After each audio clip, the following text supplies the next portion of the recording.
আল্লাহর প্রতি তো বিশ্বাস করতেই হবে, ওয়াল ইয়াউমিল আখিরি, পরকালের প্রতি বিশ্বাস স্থাপন করতে হবে। সেই পরকাল, মরা লাগবে আগে, ঠিক কিনা?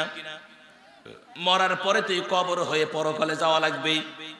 মনে করেন আপনি মরে গেলাম, আমি মরে গেলাম, মাইকে এলান হবে, মসজিদের মাইকে, এমনি মাইকে এলান হলো, হয় কি হয় না?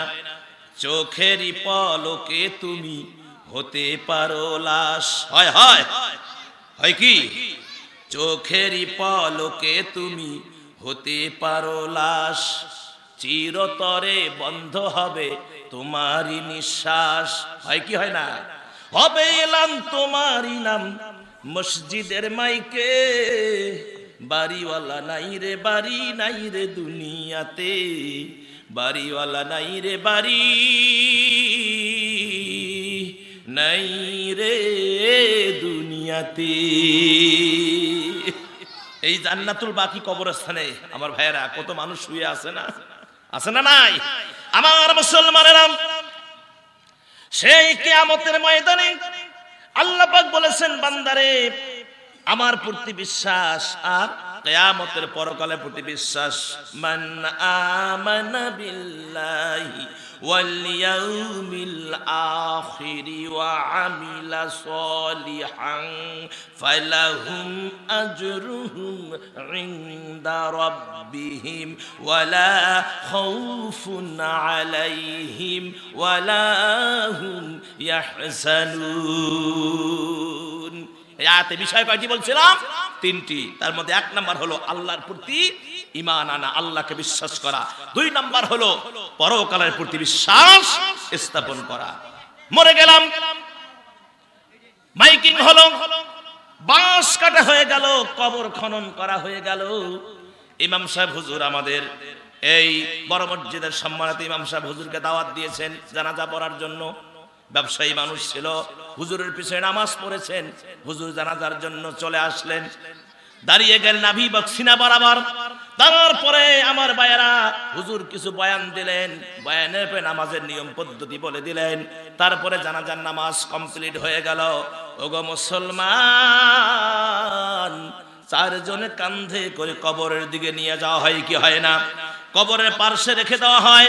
দুইজন কবরে নেমে তারপরে হাতের উপর করে শুয়ে দেওয়া হয়। তারপরে যখন বাঁশের ফারাটিগুলো বিছিয়ে মাটি চাপা ধারাই দিয়ে মাটি চাপা দিয়ে যার যার বাড়িতে আমরা চলে যাই, কঠিন ঠান্ডা, তোষক নাই, ল্যাপ নাই, পান্না নাই, চাদর নাই, খেতা নাই, কম্বল নাই, বালিশ নাই। আছে নাকি? এই কথাখান আছে নাকি? পুরুষ মারা গেলে কয়টা? 3টা। আর মহিলা মারা গেলে 5টা কাপড় দিয়াম। এই যে জনমের মতো মাটির ঠান্ডার উপরে শোয়ায় দিয়ে আসলো, একটু পরেই আমার ভাইয়েরা ফেরেশতা এসে ডাক দিয়ে, মান রব্বুকা ওমান দীনুকা মান হাজার রাসূল। এরকম যখন প্রশ্ন করা হবে, যদি আপনার কপাল ভালো হয় ঈমান নিয়ে কবরে যেতে পারেন, তাহলে প্রশ্নের জবাব হয়ে যাবে। আর যদি জবাব দিতে না পারেন, কবরটা জাহান্নামের গর্তে পরিণত হয়ে যাবে। সেখান থেকে আপনাকে যেতে হবে, অনাদিকাল কবরে থাকতে হবে। এক সময় কিয়ামত হবে। ইযা যুলজিলাতিল আরদু জিলজালাহা ওয়া আখরাজাতিল আরদু আসফালাহা ওয়া ক্বালাল ইনসানু মা লাহা ইয়াওমা ইযিন তুহাদ্দিসু আখবারাহা বিআন্না রাব্বাকা আওহালাহা। আল্লাহু আকবার। আল্লাহ এই জমিনকে ধরেন ঝাঁকুনি মারবে। ইযা যুলজিলাতিল আরদু জিলজালাহা, জমিনকে ধরে যখন ঝাঁকুনি মারবে, এই জমিনের ভিতরে যা আছে সব জমিন বাহির। ও আখরাজাতিল আরদু আসফালাহা, জমিনের ভিতরে যা আছে সব জমিন বাহির করে দিবে। আমার ভাইয়েরা, কবরবাসীদেরকে ডাক দেওয়া হবে, জান্নাতি যারা তাদেরকে ডাক দেওয়া হবে, ও ভাই ওঠো, কিয়ামত শুরু হয়ে গেছে, এখন বিচার ফায়সালা। সম্মানিত ভাইয়েরা, কবরবাসী গাটা আসছে আমার আগে উঠে বলবে, ভাই আমি তো একটু আগেই শুধু শুইলাম, একটু আগেই তো শুইলাম। আমারে কাঁচা ঘুমে ডাক দেয়, মানুষ ছেলে নেই, হ্যাঁ এখনো তো ঘুমাইলাম। কয় না ভাই, এখনো ঘুমা না, তোমার এই ঘুম এটা তো ক্ষণস্থায়ী, এখন তোমার আসল ঘুম আছে, আসল শান্তি আছে, এটা সাধারণ মানে সামান্য নয়। তোমার এই এক ঘুমে হাজার হাজার বছর চলে গেছে, তুমি টেরেই পাও নাই। আল্লাহু আকবার কর।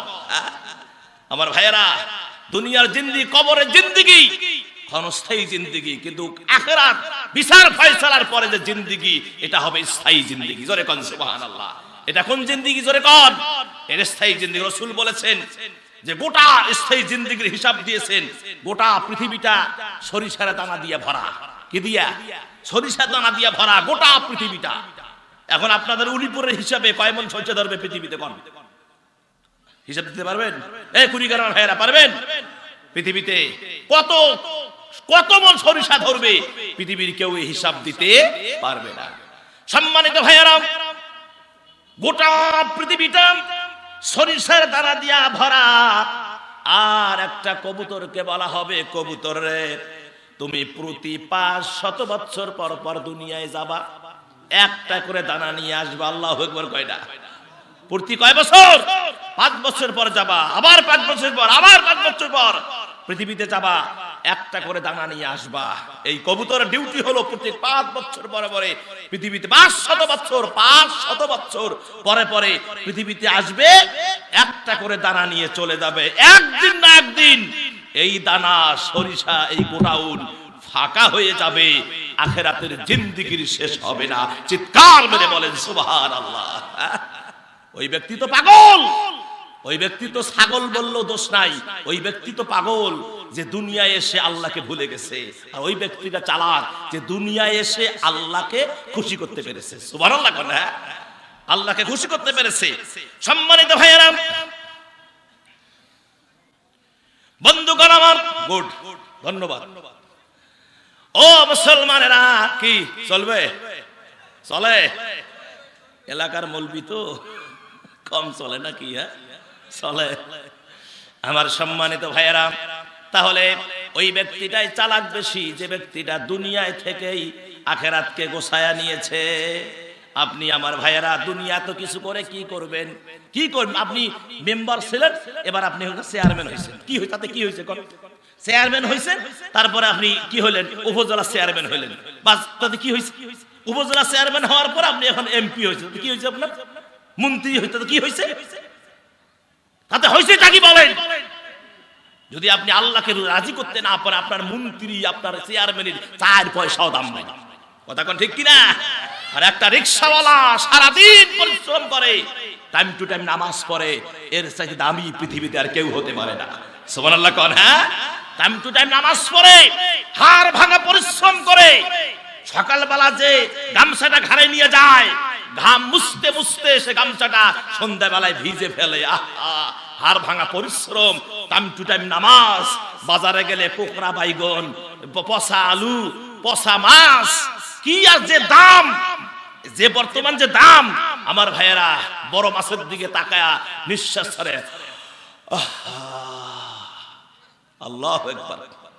বাড়িতে আসে আর এমন বউ পাইছে, আসার সাথে বউ গাটা মুছে দেয়, গাটা ধুয়ে দেয়, ডলে দেয়, ঘাটটা পরিষ্কার করে দেয়, গাটা মেসেজ করে দেয়।